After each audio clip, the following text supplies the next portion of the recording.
Hello, everyone, and welcome to Collect TV. I'm Meghan Payton, and joining me today is Dave Sherrill, a Canton-based artist who turns thrift store paintings into cinematic art. Dave, thank you so much for joining us today. I am a huge fan of yours, and everything that you're doing, it's just so cool. It's so unique. I just have to ask, your bio says that you're self-taught. So what do you mean by that? How did you get your start in this? Talk me through your process and how you've gotten to where you are. I wanted to be a painter when I was very, very young. And in high school, I painted. And then right out of high school, it was like art college was not in the books for me because it was very expensive. B, I was a terrible student. So I didn't go. I wanted to be a underground cartoonist like Robert Crumb and stuff like that. So I ended up owning a vintage store, and we had thrifted paintings in there, and just nobody wanted them. I thought they were cool, but I got down to like $5, which was what I paid for it. So I said, if I'm going to throw this thing away, I'm just going to paint on it and see if it's cool because I'd seen people do that before, and my friends liked it, my customers liked it, so I just kept doing it. I kept doing it, and it just snowballed from there. When I first started painting, I was so conceited about it. I was like, if you take the paint and you just put it on the canvas, that's painting. Wow. But did you Turns out always there's a little bit know? more. Did you always know like the, kind of thrift style art was something that you were going to jump into before that? Were you the guy that always had a blank canvas and painted anything? How does one's brain even work like that of, hey, here's art, but I'm just going to make it better art? When I started, I don't think I had painted in 20 years. I think I had just illustrated and drawn black and white comics because that's what I wanted to do. Yeah. Uh, and when I started painting like that, it was very much in my style. I'm a very thrifty, very frugal. I'm very much a fix it, upcycler type person. And it really came in organically and just fit my vibe, my aesthetic already. And of course, huge Star Wars fan, Yeah. gigantic Star Wars fan. Talk me through the idea of turning standard landscape art, not just thrift art, but actually turning it into pop culture scenes. My process, which is different from other people's processes, I have my my television is on a dresser. So I open up like the third drawer and I prop the painting up underneath there. And for several days while I'm just watching television, I'll just stare at this thing and think like, what would be cool? It's kind of got a big space, maybe a Godzilla in there, Huh. or you know, I just kind of toy around with it like that. So you'll have the piece of art actually, you'll be staring at the art while watching the movie or the show in order to like get inspired by it. Just watching whatever. Like Wow. I yeah, once I decide like, okay, this looks like Naboo, then I'll go back and I'll start watching those scenes and thinking about the characters and little things I might have missed. And What were your reactions when you finished your first piece and you were like, all right, we've done it. We've created pop culture from a thrifted piece of art. my friends went crazy for it. It sold. I'd never sold a piece of art before. Yeah. It sold. People started asking me for prints, and I never even considered making a print of anything before.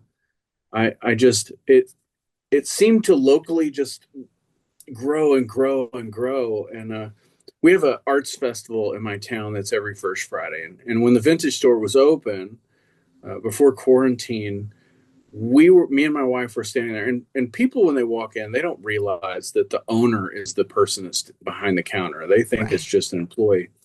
So they walked in and they looked at the stack of prints that I had laid out, and she goes, "Dave's still at it." Stop. I thought that And I was like, All right, maybe I'm onto something because I don't know this person, but she's obviously really excited about this. You get to play undercover boss a little bit, maybe not as much now, but in the beginning. What was that first piece that you did create? And did you ever end up finding out who the seller was? Or not the Um, seller, the buyer? the very first one I made was a Star Wars piece, and it was ATST, the chicken walker, and it had capsized. It was on. It kind of looked like indoor to me, so I had it collapsed and kind of rotted with vegetation growing up it, and then it had Ewoks like spearfishing from the top of it, so it was like reclaimed art piece. I think that one actually didn't sell. I gave it to a friend of mine who got mad at me, and I think he threw it away. We're gonna have to go dig through the garbage one day and see. It's gonna come back to life somehow, Dave. Like it's gonna be one of those that like shows up on eBay and you're like, who found this? When did they get this? I'm sure that'll come full circle. It'll have to. Now, as an artist, and I'm always curious about the creative brain because someone like me, like my brain doesn't work this way. But when you go in, with to a piece with an idea, do you let it kind of change throughout, or are you kind of visioning it before it's paint to canvas, if you will? When I first started, I had no set plans, so I got a piece, and then I started going through. I would kind of toy around with ideas, but as I kept doing it, I had like a mental list of all the things that I wanted to do. Like I really wanted to do the scene from Ace Ventura where he's climbing out of a rhinoceros's butt. Yeah. But it's hard to find a painting that looks like Africa, but it's also zoomed in enough that you can fit a rhinoceros and see a recognizable face coming out of its sphincter. That's a So, very unique find. so when I did find that one, I got really excited. But now that I've done it for a long time, I can look at a painting and go, okay, well, this has to be a kaiju type. It's zoomed out so far that it has to be like a Godzilla, kaiju, King Kong, has to be an Imperial Walker or a space battle scene. Or, if it's zoomed in enough, then I can go, okay, this could be Lord of the Rings. This could be an individual person. But doing an individual is really difficult because you're almost always painting a person about this big, and then to try and make it look like Gandalf without a lot of visual clues is pretty difficult. But you just take what you get. It's more interesting that all of the art that I do is being dictated by choices that someone else made 40 years ago. So my colors, my lighting, my perspective, everything has to fit what they have imagined. It feels like this could be a chicken or the egg question. Would you say more often or not, are you going thrift shopping with a specific intention in mind? Or is it, hey, here's this really cool painting that I found. Let me come up with an idea that fits that style. Which one typically is it? A little of both. A Yeah. little of both. I'm always just looking to see what's out there. Uh, more the older I get, the more seasoned I get, the more picky I get about the paintings that I receive. Like, I don't want to print. I don't want, you know, one that looks pretty weak. If the original painting is not um, beautiful, even if I match it perfectly, nobody's going to really want to get a copy of it. Have you ever reached out or heard from any of the artists that have done the original, thrift store paintings? Yes, yes, I have. I always Google. I always image search. Very, very, very seldom can I find the original artist. But one time somebody said, I bought this painting in auction. It specifically came from this guy.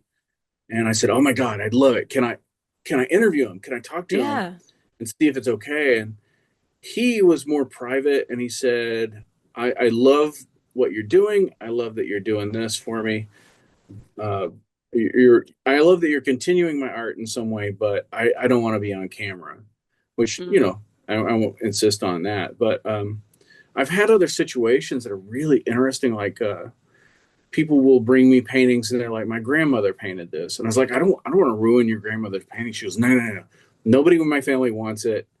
But if you do something like this, I could hang it in my house and be like, my grandma made that, but now it's like this. And uh, I had another, I went to a garage sale and I found just a stack of paintings on the floor behind the counter.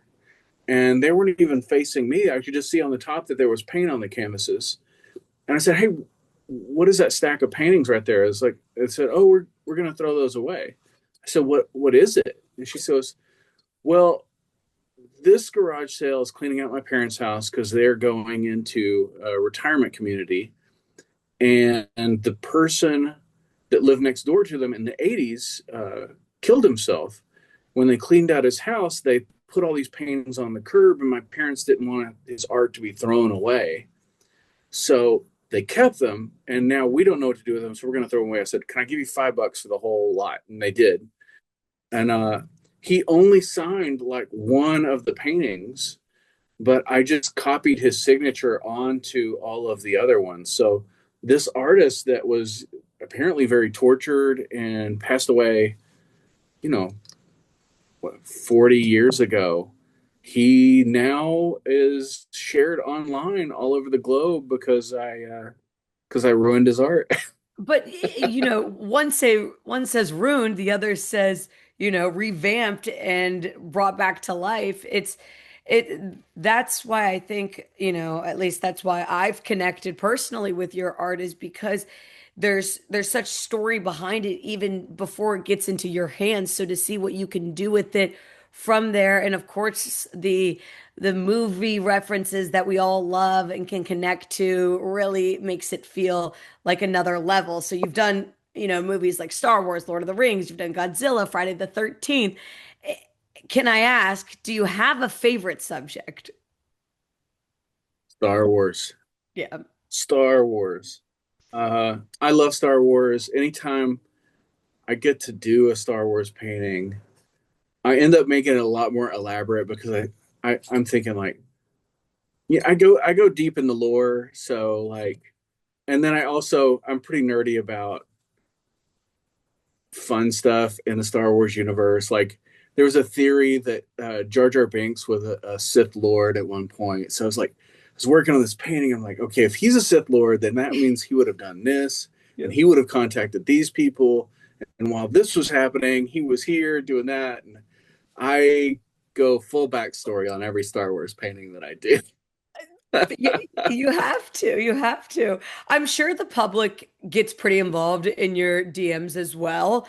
How much do you let them influence you, or are you just like turn off the DMs and listen to your stuff? I respond to every message I get. Oh, Unless I unless love you're a that. complete maniac threatening to kill me, I think it's so cool that anybody talks to me. That's so Like it's cool.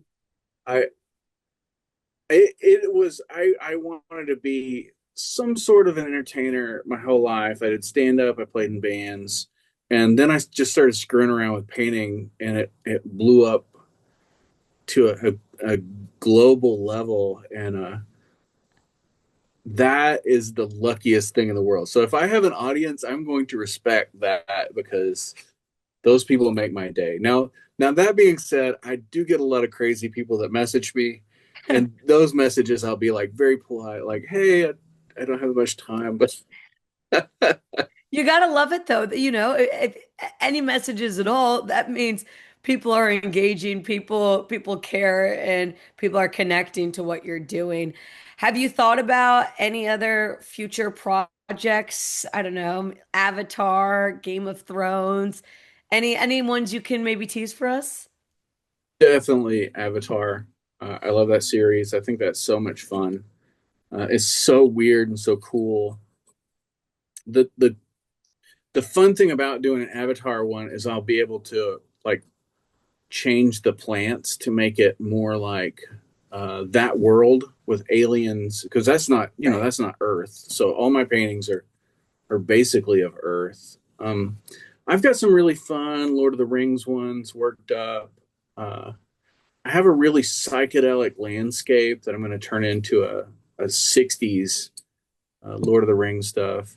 I'm going to do a lot more glow in the dark stuff, and I like making more three-dimensional pieces, and I'll probably dig around with that some more.